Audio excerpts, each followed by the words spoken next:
اب ہم آتے ہیں سیدنا صالح علیہ السلام کے قصے کی طرف۔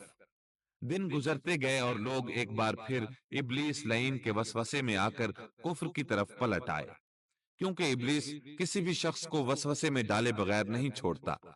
اس طرح ایک بار پھر کفر پھیل گیا، چنانچہ اللہ نے ان کی ہدایت کے لیے صالح علیہ السلام کو مبعوث فرمایا۔ یہ سمود کے پوتوں میں سے ایک عربی نبی تھے۔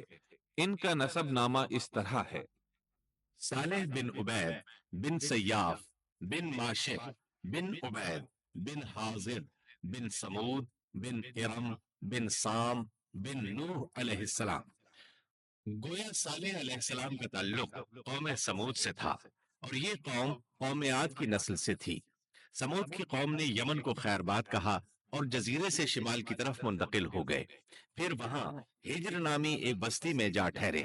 قرآن کریم کی سورۃ الحجر اسی بستی کے نام سے موسوم ہے۔ قوم عاد کا تذکرہ سورۃ الحجر کے علاوہ سورۃ الاحقاف اور سورہ ہود میں بھی ہے۔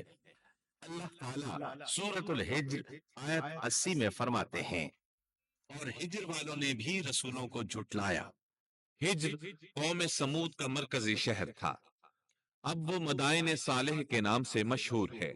یہ شہر مدینہ منورہ کے شمال مغرب میں 380 کلومیٹر کے فاصلے پر واقع ہے۔ یہ لوگ بھی پہاڑوں کو تراش کر گھر بناتے تھے۔ یہ صنعت اور کاریگری انہوں نے قوم عاد سے وراثت میں پائی تھی۔ اللہ تعالیٰ سورۃ الفجر آیت 9 میں فرماتے ہیں: اور قوم سمود کے ساتھ کیا کیا جنہوں نے وادی میں بڑے بڑے پتھر تراشے تھے۔ قرآن مجید میں اللہ تعالیٰ ایک مقام پر فرماتے ہیں: اور ہم نے قوم عاد اور سمود کو غارت کیا جن کے بعض مکانات آپ کے سامنے ظاہر ہیں۔ ان کے مکانات ان کی تباہی سے لے کر اب تک موجود ہیں۔ شام کے راستے میں خیبر، تیماء سے تبوک تک قوم سمود کے آثار پائے جاتے ہیں۔ یہ لوگ کس طرح پتھر تراش تراش کر گھر بناتے تھے، اللہ تعالیٰ نے سورۃ الاعراف آیت 74 میں اس کا ذکر کیا ہے۔ اس وقت کو یاد کرو جب اللہ تعالیٰ نے تمہیں قوم عاد کے بعد جانشین بنایا اور تمہیں زمین پر رہنے کا ٹھکانہ دیا کہ نرم زمین پر محل بناتے ہو اور پہاڑوں کو تراش تراش کر ان میں گھر بناتے ہو۔ سو اللہ کی نعمتوں کو یاد کرو اور زمین میں فساد مت پھیلاؤ۔ یہ آیت ان کی طاقت، جسم کی صلاحیت اور ماہر فن ہونے پر دلیل ہے۔ پہاڑوں کو تراشنا دراصل قوم عاد کی عادت تھی۔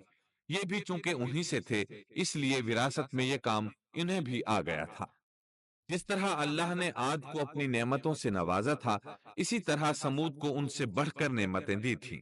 اللہ تعالیٰ صالح علیہ السلام کی زبانی ان سے فرماتے ہیں: اے قوم سمود، کیا تمہیں ان چیزوں میں بے فکری سے رہنے دیا جائے گا، یعنی باغات، چشموں، کھیتوں اور کھجوروں میں جن کا خوشہ ملائم ہے، اور تم پہاڑوں کو تراش کر پرتکلف گھر بناتے ہو؟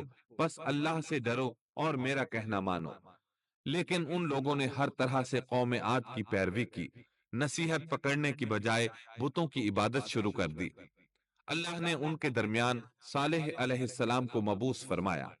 آپ نبوت ملنے سے پہلے بھی عقل مند اور علم والے تھے، باعزت گھرانے سے تعلق رکھتے تھے، اپنے معاملات میں لوگ ان سے مشورے لیتے تھے، لہٰذا انہیں ایک خاص مقام حاصل تھا۔ لیکن جب آپ نے انہیں ایک اللہ پر ایمان لانے، اس کے سوا کسی کی عبادت نہ کرنے کی دعوت دی تو ان کا ساتھ چھوڑ گئے۔ جواب میں ان سے کہنے لگے: اے صالح، اس سے پہلے تو ہم تجھ سے بہت کچھ امیدیں لگائے ہوئے تھے۔ مطلب یہ کہ پہلے تو ہمارے نزدیک آپ کا بہت مرتبہ تھا، مقام تھا، ہمیں آپ سے بہت امیدیں تھیں، لیکن آپ نے تو یہ باتیں کہہ کر ہماری ساری امیدوں پر پانی پھیر دیا۔ ان کے اس جواب کے باوجود صالح علیہ السلام انہیں اللہ کی طرف بلاتے رہے اور ان سے کہتے رہے: اے میری قوم، اللہ کی عبادت کرو، اس کے سوا تمہارا کوئی معبود نہیں۔ تمام انبیاء کی اپنی اپنی قوم کو یہی دعوت تھی کہ اے لوگو، اللہ کی عبادت کرو، اسی نے تمہیں زمین سے پیدا کیا ہے، اسی نے تمہیں زمین میں آباد کیا ہے، اس سے معافی طلب کرو، یقیناً میرا رب قریب ہے اور دعاؤں کو قبول کرنے والا ہے۔ اے میری قوم، تم نیکی سے پہلے برائی کی جلدی کر رہے ہو، اللہ سے معافی کیوں نہیں مانگتے کہ تم پر رحم کیا جائے؟ اللہ سے ڈرو، میری اطاعت کرو، حد سے گزر جانے والے بے باک لوگوں کی اطاعت سے باز آؤ، وہ ملک میں فساد پھیلا رہے ہیں